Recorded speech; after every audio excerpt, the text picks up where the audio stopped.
The Lion King is considered to be among the greatest movies Disney has ever made, with some even arguing that it's both Disney's masterpiece and magnum opus. Which shouldn't be too surprising, since it was said to have taken major inspiration from Hamlet, and as long as one knows what they're doing, you generally can't go wrong with Shakespeare. But even such a highly regarded movie as this isn't immune to criticism, as there have been those who've made their issues with the film quite clear. And among the more sound flaws many will say the movie has is that it might just subvert the entire moral that it was trying to convey. And if one knows anything about storytelling, that's actually one of the worst ways to mess up a narrative. And today, I would like to see if this is really the case. Does The Lion King actually have an issue conveying its main theme or not? And obviously there will be major spoilers for this film ahead, so if you somehow haven't seen it by now and don't want to know what happens, you should probably come back to this video another day. You have been warned. Okay. So to start at the beginning, while there are many lessons that can arguably be learned from The Lion King, the main intended message is spoken almost verbatim by Rafiki when he tries to convince Simba to go back and claim his rightful place as king. Which is that while the past can hurt, it's better to try and learn from it rather than run away from it. Or to put it another way, running away from your responsibilities and trauma will do nothing but cause suffering to others and yourself, and that you'll only find closure and self-worth by confronting your problems. And on the surface, the movie does seem to convey this message really well.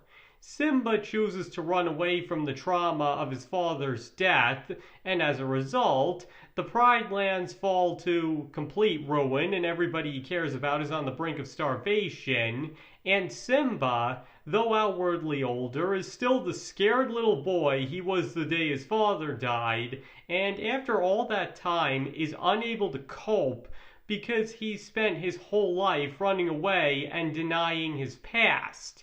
But when he finally does decide to confront the past and accept his responsibilities, it not only gives him the closure he desperately needs and allows him to finally grow beyond his trauma, but he also brings the suffering of everybody he cares about to an end as well.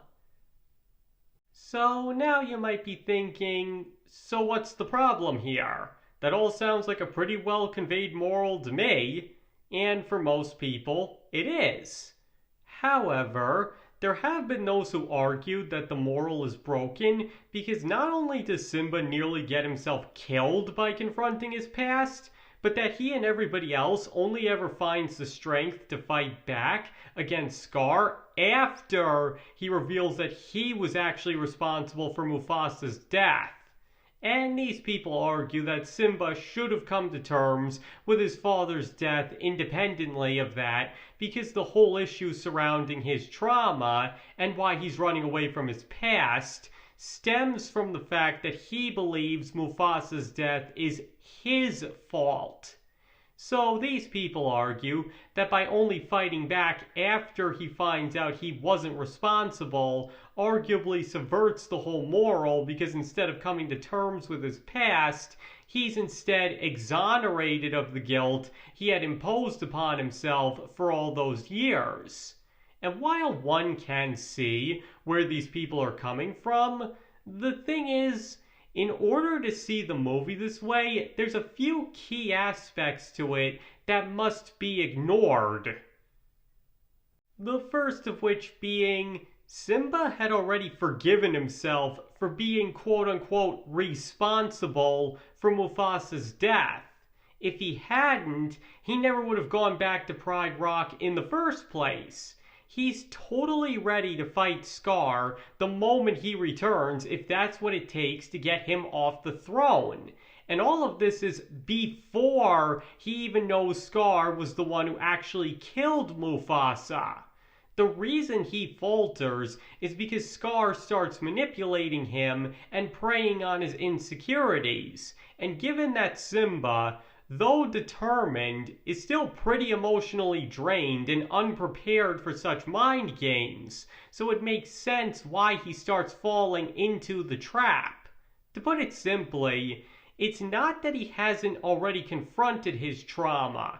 It's that Scar is gaslighting him and everyone around him into believing otherwise. As a result, he leaves everybody confused and not really knowing what to do next. And this happens more often in real life than one might think. A skilled manipulator will weaponize sensitive topics against people who aren't prepared for it to throw them into distress and confusion, making them vulnerable, and then go on the attack before they have a chance to get their bearings back. And that's exactly what Scar does. And again, part of the reason it works so effectively is because nobody's in their most rational state of mind at that moment, making them all the easier for him to prey on. If Scar hadn't been there, that whole conversation would not only have gone very differently, but probably a lot smoother and restrained at that. So as a result, it takes something as earth-shattering as Simba realizing he wasn't responsible for the whole thing for him to snap out of it.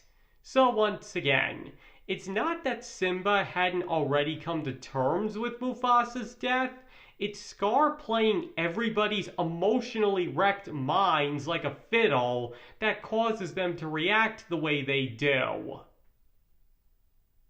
Because what's important to remember here is Simba was ready to fight Scar for the throne.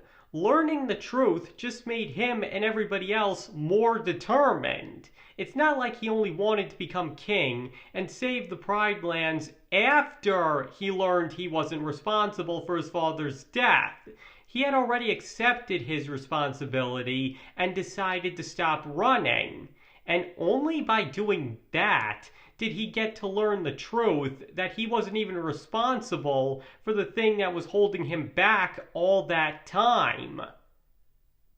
And that's the other thing here. It's true that deciding to face his past and accept his responsibilities leads to him questioning himself and nearly gets him killed. But the thing is, that's the reality of it. Sometimes facing the past or living up to your responsibilities can lead to a potentially fatal outcome. I mean, how many movies are there where the main character has the opportunity to run or hide, but won't take it because they refuse to run away from their past or responsibilities? And in many cases, that decision not to run when they have the chance ultimately costs them their lives. And as I just said, that's the reality of it. Sometimes doing the right thing means throwing yourself into a fight you may very well not win. But the people in these stories, as well as countless others in real life, would rather die doing what they know to be the right thing rather than live knowing that they're only alive because they didn't do what they should have done, and that now others suffer in their place because of it. They believe it's worth the risk to themselves to fight for what they know is right, no matter what happens to them. The point here is, just because Simba nearly dies confronting his past doesn't automatically mean that the movie is actually saying that you shouldn't do it. Instead, it's showing the realistic consequences of that decision, that he's throwing himself into a fight he knows he might not win because it's his responsibility, and that if he doesn't fight, everybody else will suffer the consequences for it. And again, just because he decides to do the right thing doesn't automatically mean it's going to be easy for him. Quite the contrary, actually, as would be the case in real life. It just so happens, thanks in part to this being a children's movie, that things worked out better in the end than he and everybody else could have hoped for. Because he's ultimately rewarded for confronting his past by learning that his father's death wasn't his fault and is finally able to let go of that guilt. So if anything, that particular message about confronting and learning from the past is only reinforced because of what it does for Simba's character. Because if he had never gone back, he would have lived with the guilt of what happened to his father for the rest of his life. But by choosing to finally confront it, he's able to learn the truth that it wasn't actually his fault and grow beyond it. Because again, at that point he had already forgiven himself for it, but that didn't mean some guilt wouldn't still always be there. It was only by learning the truth, and therefore facing the past, that he's able to let go of that guilt completely. Okay, so hopefully I've explained all of this well enough. That in the end, The Lion King ultimately does deliver its morals and messages in the manner that it intended to. Because once again, one can see where these people are coming from in their arguments against it, but when you really get into the nitty-gritty details, they don't really hold up to scrutiny. Again, especially the moral of how it's important to confront and learn from the past rather than run away and forget it. Because as the movie shows, that'll ultimately end up doing nothing but making everybody miserable, while finally accepting responsibility and doing what you must is the only way to ever truly be at peace, even if doing so can be dangerous.